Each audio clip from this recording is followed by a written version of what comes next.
仲有幾日時間呢，中國即將迎嚟一年一度嘅高考。咁高考對於普通家庭嚟講啊，亦將會係改變人生命運嘅關鍵時間點啦。咁如果高考能夠發揮得好，可以考上好學校呢，咁一個普通嘅家庭啊，佢嘅財富命運啊、事業命運啊，都將會發生大幅改變。咁對於高考嚟講，而家已經係大學擴招嘅時間。咁高考對普通人嚟講，仲能唔能夠改變人生命運呢？喺呢一期節目裏邊呢，我哋用數據講話啦。咁通過對1999年到2026年高考報名人數、大學錄取率以及本科錄取率等相關數據啊，嚟分析一下大學能唔能夠繼續讀落去，同時高考嘅含金量會唔會持續貶值？今日我哋具體嚟深入剖析。好啦，首先我哋先睇一組數據啦。1999年當時高考報名人數咧係288萬人，大學錄取人數係160萬人，總嘅錄取率咧係56%。大學本科錄取率係30%左右。咁我哋再將數據咧就延後5年時間，我哋睇下5年之後又發生咩變化啦。2004年當時嘅高考報名人數咧係729萬人，大學錄取人數447萬人，總嘅錄取率咧係61%。咁本科錄取率咧係40%。咁我哋睇到經過5年時間嘅變化咧，高考報名人數係增長咗1倍以上。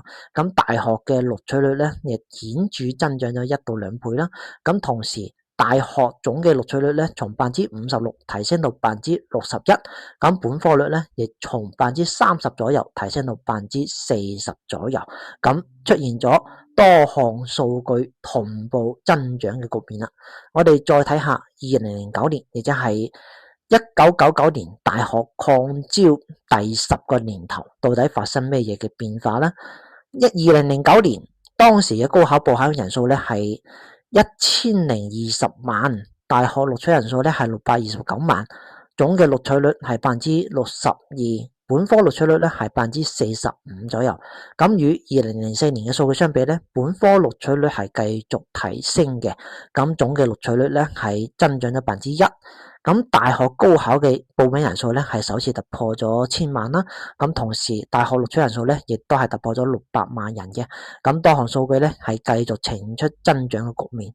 再往後5年再睇下，2014年高考報名人數咧開始下降，變成939萬人，大學嘅錄取率咧係74%，大學錄取率係顯著增長嘅。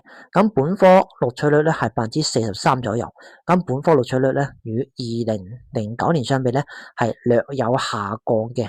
咁2019年咧，亦即係再過5年，就係1999年大學擴招嘅第20個年頭咧，我哋可以發現2019年高考報考人數咧係1031萬人，大學錄取人數係835萬人，大學錄取率係81%，本科錄取率係41%左右。咁從呢一份數據嚟睇咧，大學錄取率再創新高，突破咗80%嘅水平啦。咁高考報考人數咧亦都係1031萬人，但係本科率繼續呈現下降趨勢，只有41%左右。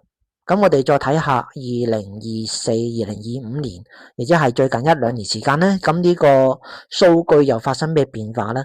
咁2024年高考報考人數1342萬人，係創出歷史之最嘅。咁當時嘅大學錄取人數係1069萬人啦，大學錄取率係80%，本科錄取率係36%左右。咁睇下2025年有個大學高考嘅報考人數係1335萬，大學錄取率咧係80.9%，本科錄取率係37%左右。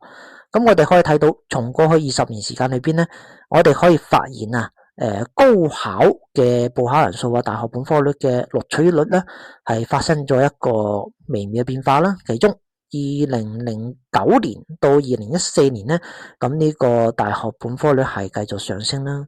咁而且咧，高考嘅錄取人數咧，亦都係呈現出整體向上趨勢。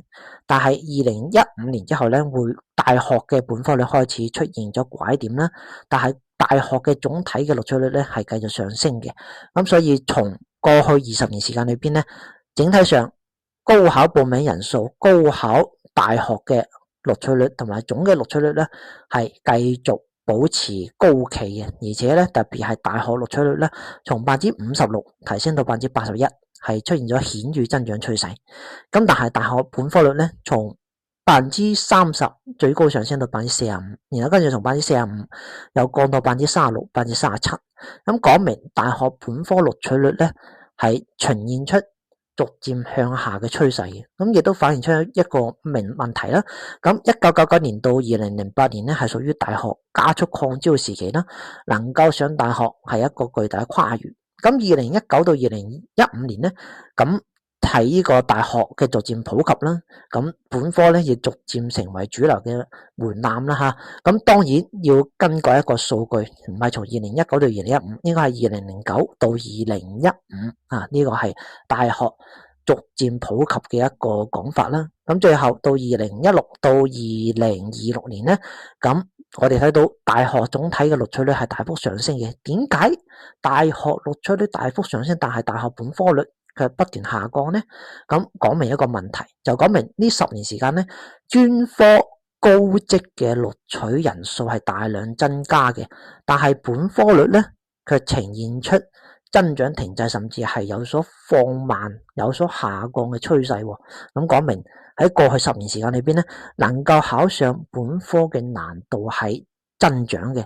咁如果考上雙一流啊，或者係一啲C9啊、985大學嘅難度係更大啦。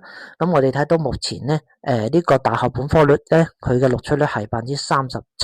咁如果你能夠考到雙一流啊、C9啊、北清啊，咁可能就1%以內啦。咁呢個難度係可想而知啦。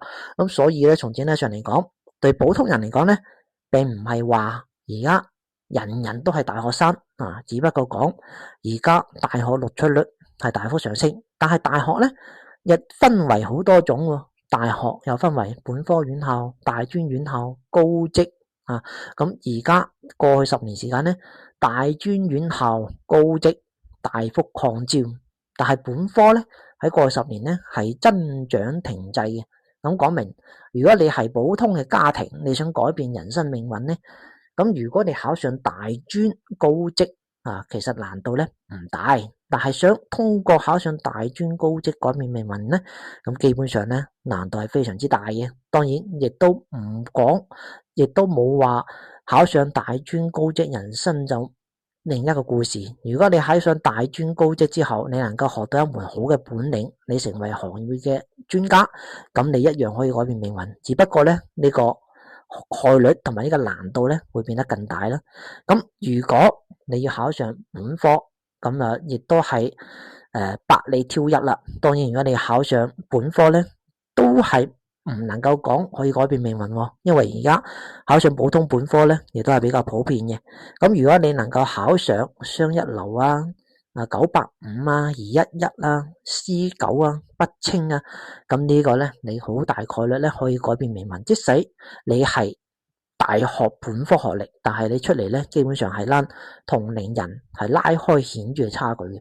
所以總結起身啊，就係講大學錄取率整體上呈現出水漲船高嘅趨勢，但係大學本科率亦出現咗增長放緩，甚至係向下趨勢。咁講明咧，未來普通人要想改變命運，就需要注意3點。第一點，考上名校；第二點，考上好專業；第三點，考上好嘅城市。呢3點，只要符合其中嘅2點咧，咁你依然亦都可以改變人生命運。如果3點佔晒咧，咁你改變人生命運嘅概率將會顯著提升啦。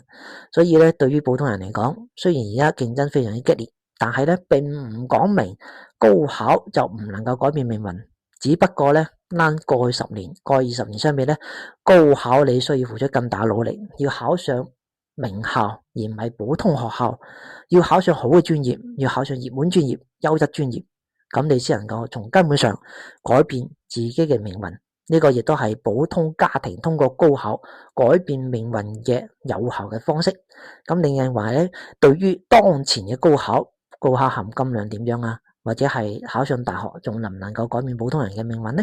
歡迎大家喺評論區裏邊呢暢所欲言，亦都感謝大家關注我節目。我哋下期節目再會。